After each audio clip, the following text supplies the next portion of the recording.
What's going on, guys? Today I'm going to show you how I'm going to add in another ceiling speaker here. So I have this new Mica or Mica, however you say it, 8-inch speaker. I have a bunch of these around the house, and today I'm going to add it in this living room here. And I'm just going to show you the process and what I usually end up dealing with. So with these speakers, the edge here, this is an 8-inch speaker, so this is 9.4 inches. So you have to cut a diameter hole of 9.4 inches, and this sort of goes in the ceiling, and then there's screws underneath that basically clamp this onto the ceiling. So you can see the screw there. So now what's really convenient is in a lot of the ceilings here in New England, there's a lot of strapping and joists. So it's easy to detect the strapping, but it's not easy to detect where the joists are. We're going to situate what it is in this ceiling above here because these are can lights, and I don't know how to take them out properly, unlike the LED lights that are over here that just come out super easily. So I have all my tools here. This is definitely an essential for detecting studs, or in this case, strapping. So what I did up here is just sort of go along the ceiling, and you can lightly feel where that strapping is here, and it follows basically all the way up and down. So what I've already done is you can see here that there's a piece of strapping here, there's a piece of strapping here, and then just based on what I sort of preferred in this corner, I measured out a foot from this piece and triangulated on a center hole here. Now the main issue is, even though I found the strapping, I'm not sure where the joist is without drilling a bunch of holes. So what I did try to do was you take a piece of wire, you stick it in the hole, and then you kind of try and feel around where you hit a piece of joist. So I'm just sitting here editing this, and I want to leave in my mistake that I made here, just because everything can't go perfectly. And what I should have done was measure from the wall and go 16 inches over, 16 inches over. I wanted to try the wire method. It got caught on a cross beam, but I just want to keep the footage in, and you can just see the process that I went in. Now, when I installed all the other speakers in the house, luckily I could take a light down and I could actually see where the joists were. But like I point out in the video, because of the way the lights were, I couldn't just take one down and see where the joists were. So I was kind of working in blind, unlike the rest of the house. So I stuck the wire in here and tried to feel around. And a good guess here is there's another joist, it feels like right here.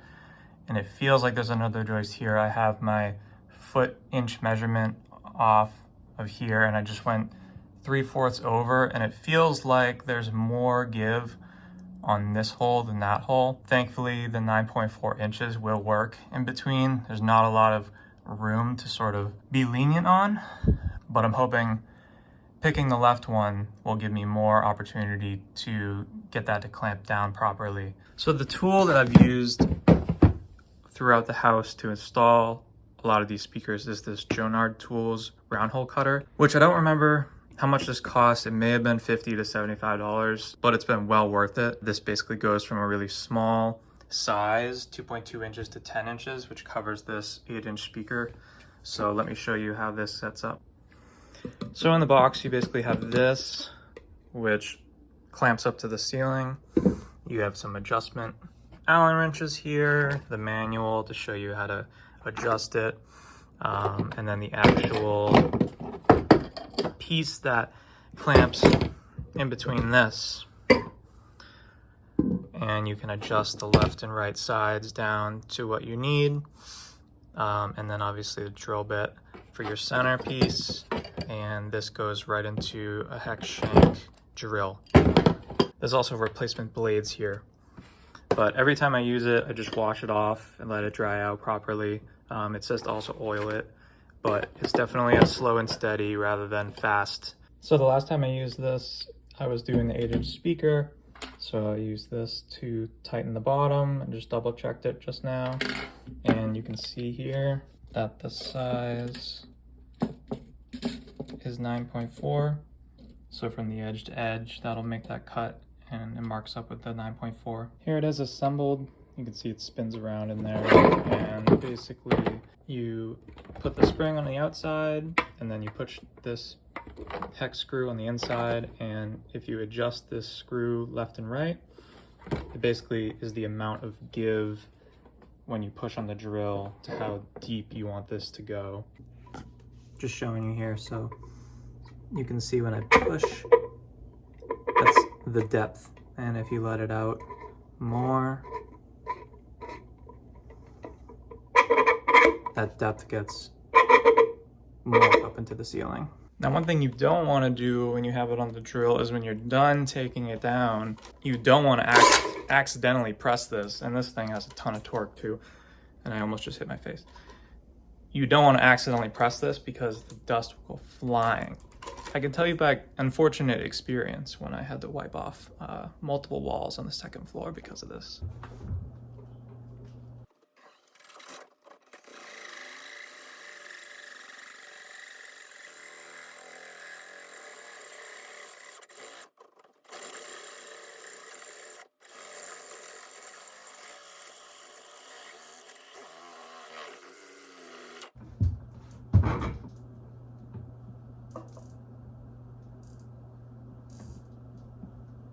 So I just finished cutting the hole, and unfortunately everything I was talking about with the spacing between the joists was totally wrong, and I found out what the wire was getting stuck on, and I'll show you. So that really sucks. Haven't done that before.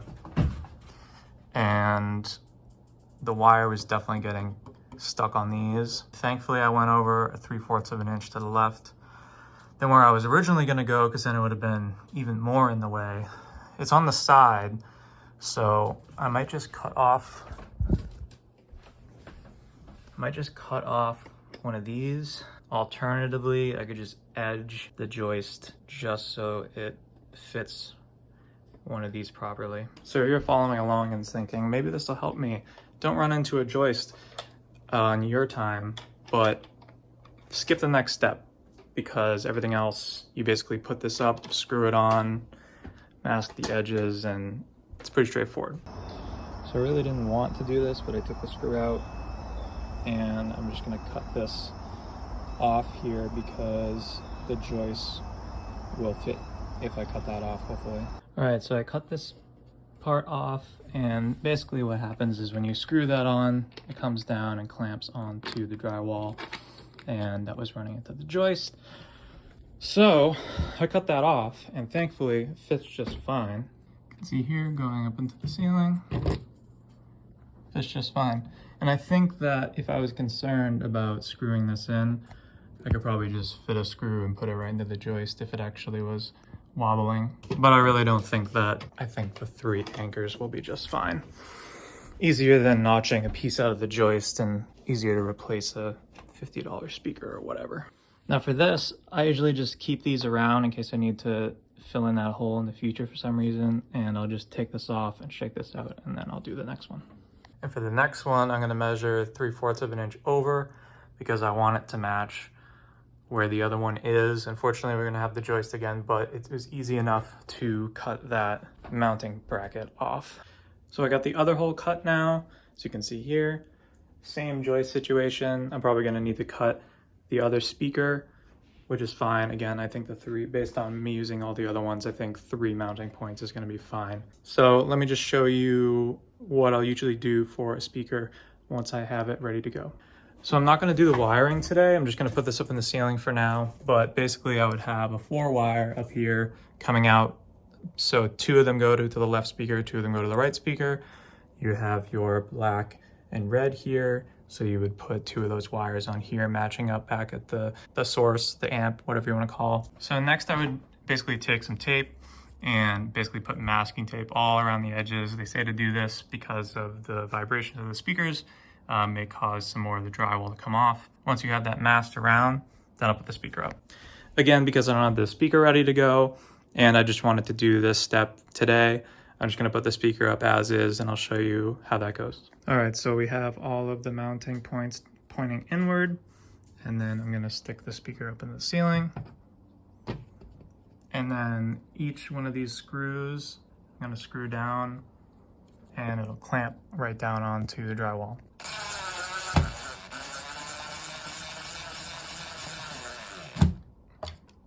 So there you have it. And then you can also tilt these to the direction more that way. There it is. Now, incredibly, with this side, it must be like barely an inch difference or something.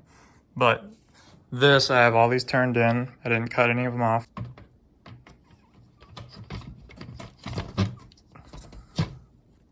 Just fits. So I'm not gonna need to cut any of those off. There's the second one up. They come with these grills. Again, I'm gonna do the speaker wire another day, but basically you put them up in there and you might have to line up these notches. I was never 100% sure about that, but they just push in. But I'm not gonna put them in today because I don't have a small enough little tool to kind of yank these down. But this is what they look like with the grill in. You can see with the grill in, that's what it looks like. So we'll come back another day to do the speaker wire because I gotta run it to the basement. So I hope this helped. If you're looking for some ideas, or if you're thinking of installing speakers in the ceiling, it was definitely a learning experience for me. Getting that Jonard tool for cutting into the ceiling was definitely clutch. I would highly recommend it. All the links in the description. Yeah, I hope this helps somebody and hope you enjoyed watching. Thanks.